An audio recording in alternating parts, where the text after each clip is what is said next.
आज की इस वीडियो में हम देखेंगे 70 इम्पोर्टेंट एमसीक्यूज जो रिलेटेड होंगे हमारे क्षेत्रीय संगठनों से, रीजनल ऑर्गेनाइजेशन से, जिसमें यूरोपीय संघ, आसियान, चीन और भारत चीन के संबंध से संबंधित हमारे प्रश्न होंगे। इस वीडियो को शुरू करते हैं।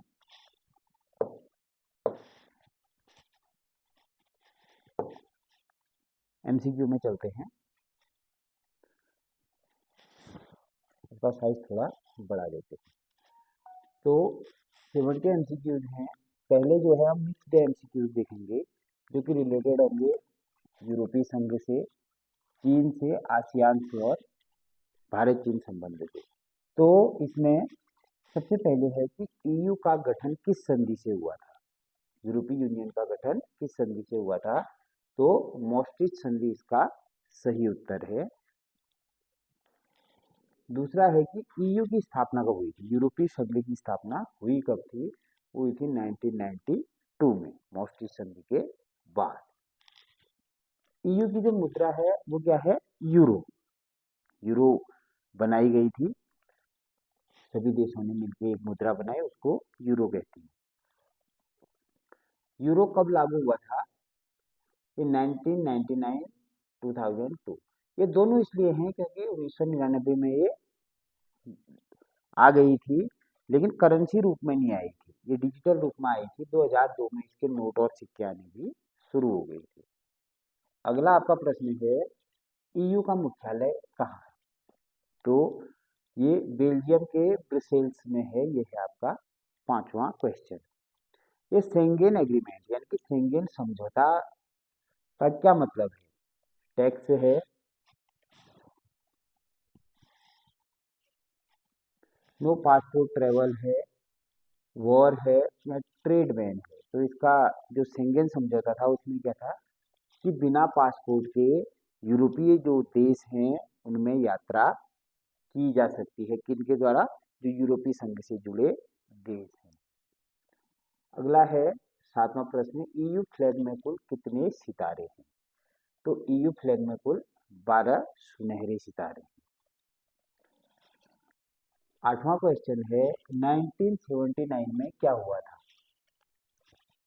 एक घटना हुई थी यूरोपीय संघ को लेके, वॉर हुई थी, डायरेक्ट इलेक्शन हुआ था, ट्रीटी हुई थी, यहाँ कोई करेंसी छापी गई थी।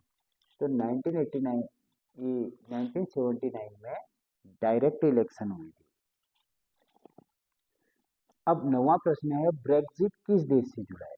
देखिए, ब्रेग्जिट एक जनमत संग्रह था जिसमें ब्रिटेन को जो है उसके बाद बाहर कर दिया गया था।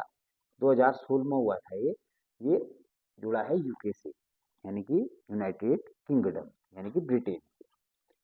अब ब्रेग्जिट हुआ कब था? 2016 में हुआ था। तो ये थे ईयू से संबंधित हमारे एमसीक्यूज।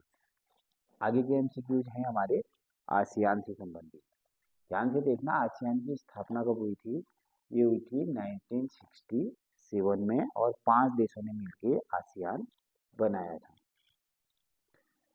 शुरुआत में कितने देश थे ये बता दिया है। ये 4 देश थे, बी 5 देश थे, सी 6 देश थे या डी 10 देश थे। तो कुल 5 देश थे आसियान के संस्थापक। आसियान का मुख्य उद्देश्य क्या है? वॉर है, पीस एंड डेवलपमेंट है, रिलीजन है या टैक्स है? तो इसका सही उत्तर है शांति और जो विकास है, इसके लिए यह संगठन बनाया गया था। अब एशियन आसियान का जो फ्लैग है उसमें क्या है? स्टार्स हैं, सितारे हैं, वो तो यूरोपीय संघ के उसमें है, ठीक है। राइस स्टॉक्स हैं, यानी कि जो धान की बालियां हैं, सर्कल है या मैप है? तो एशियान के फ्लैग में क्या है? 10 धान की बालियां हैं। अगला है आसियान वे का क्या मतलब है? आसियान के कार्य करने की शैली आसियान वे है, यानी कि आसियान देशों के बीच डायलॉग। अब भारत में और चीन में, ध्यान से सुनना, संबंध और चीन के बारे में अगले क्वेश्चन होंगे। ठीक है। तो चीन में कम्युनिस्ट शासन कब आया था? चीन में कम्युनिस्ट शासन आया था 1949। कब आया था? 1949 में। अब मौत से तुंग कौन थे? मौत से तुंग लीडर थे, साम्यवाद इन्होंने चीन में फैलाया था। अब देंग शाओपिंग ने सुधार कब किए थे? चीन के एक नेता थे देंग शाओपिंग। इन्होंने जो सुधार किए थे वह किए थे 1978। अब चीन ने एक एसईजेड अपनाया था। एसईजेड का क्या मतलब है? तो एसईजेड का मतलब है special economic zone, social zone, security zone and special economic zone, यानी कि जिस भी क्षेत्र में चीन ने भौगोलिक परिस्थितियां अलग दी देखी, वहां पर उसने उस आधार पर विदेशी निवेश और वहां की उस आधार पर अनुदान देके सहायता की थी। चाइना डब्ल्यूटीओ में कब शामिल हुआ? ये हुआ था 2001 में। पंचशील समझौता कब हुआ? तो ये भारत और चीन के बीच हुआ था पंचशील समझौता। ये हुआ था 1954 में। इसमें कुल कितने सिद्धांत दिए गए थे? 5। और 1962 का जो युद्ध है, 1962 का जो युद्ध है, वो भारत और चीन के बीच लड़ा गया था। अब दलाई लामा कहाँ गए? 1959 में दलाई लामा भारत की शरण में आए।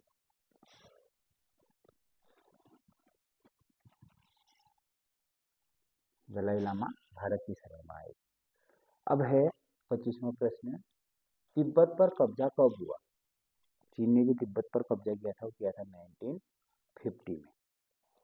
अब यूरोपीय संघ से संबंधित एक प्रश्न है, ईयू पार्लियामेंट कहाँ बैठती है?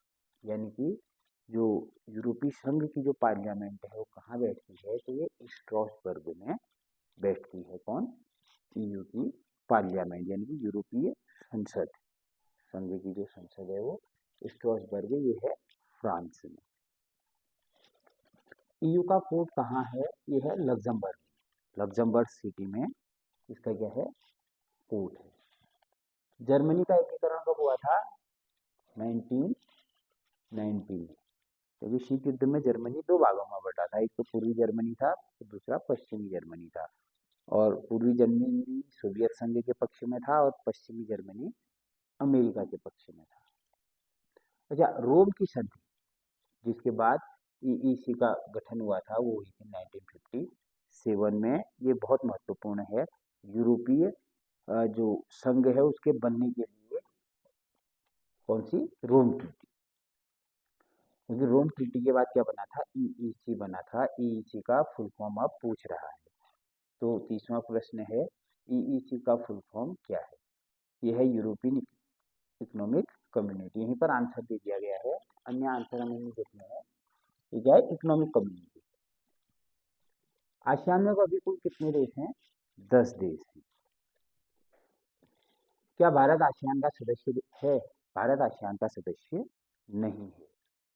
एआरएफ की स्थापना कब हुई थी? ये हुई थी 1994 में। ये आसियान रीजनल फोरम है।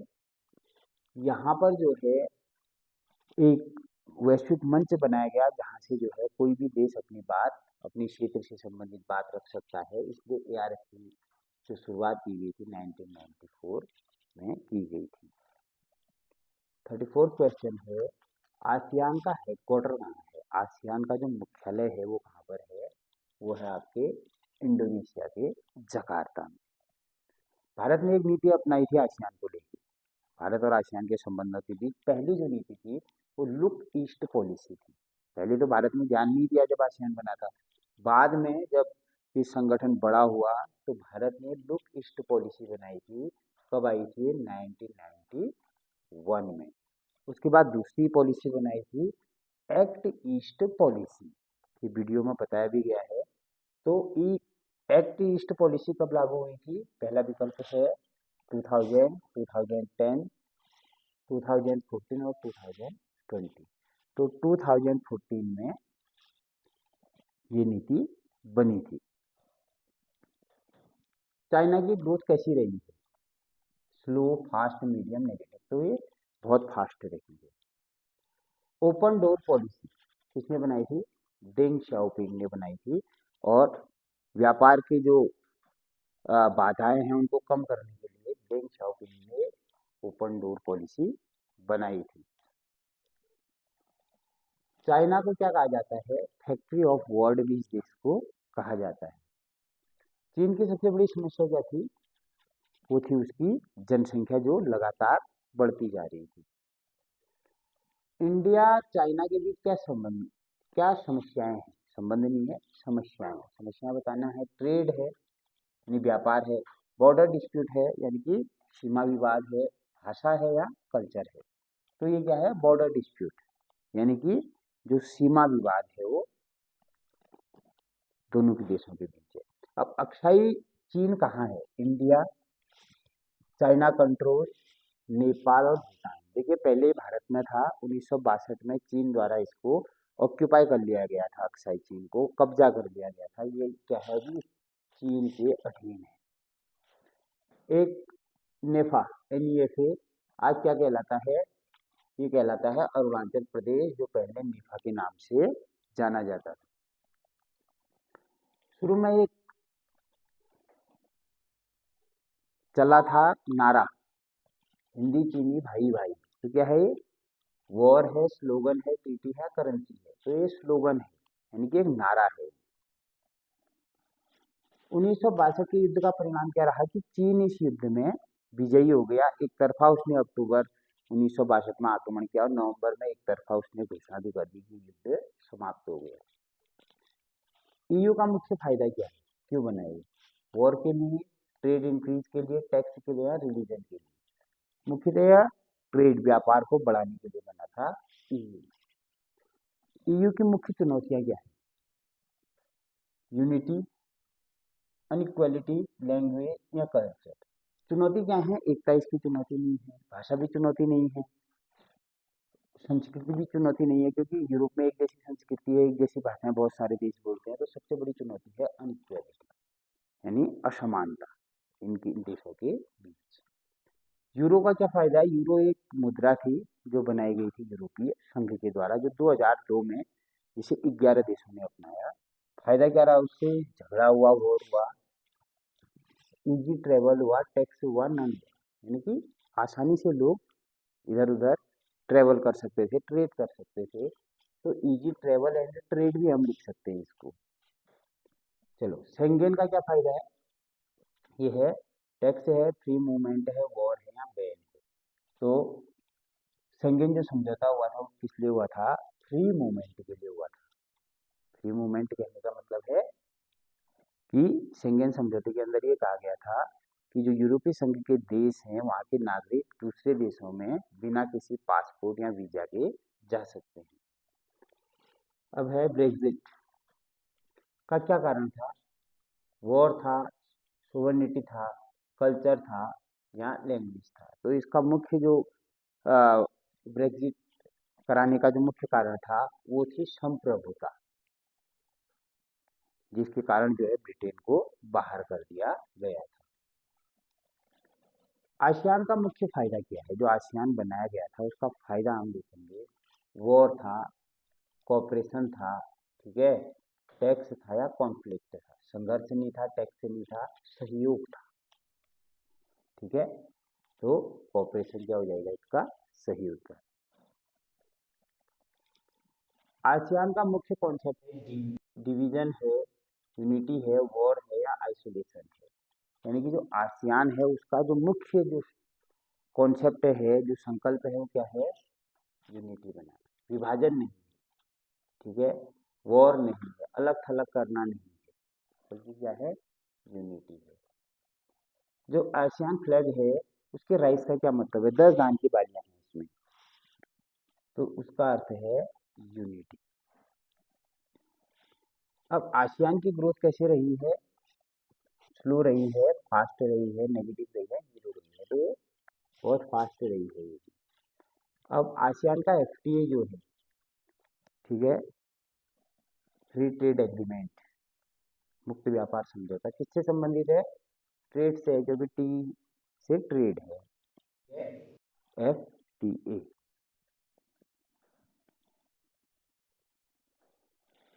चाइना के रिफॉर्म्स कैसे थे?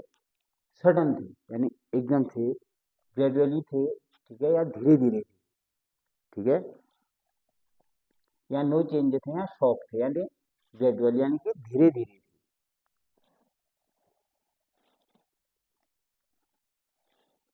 चाइना की इकोनॉमी कैसी रही है?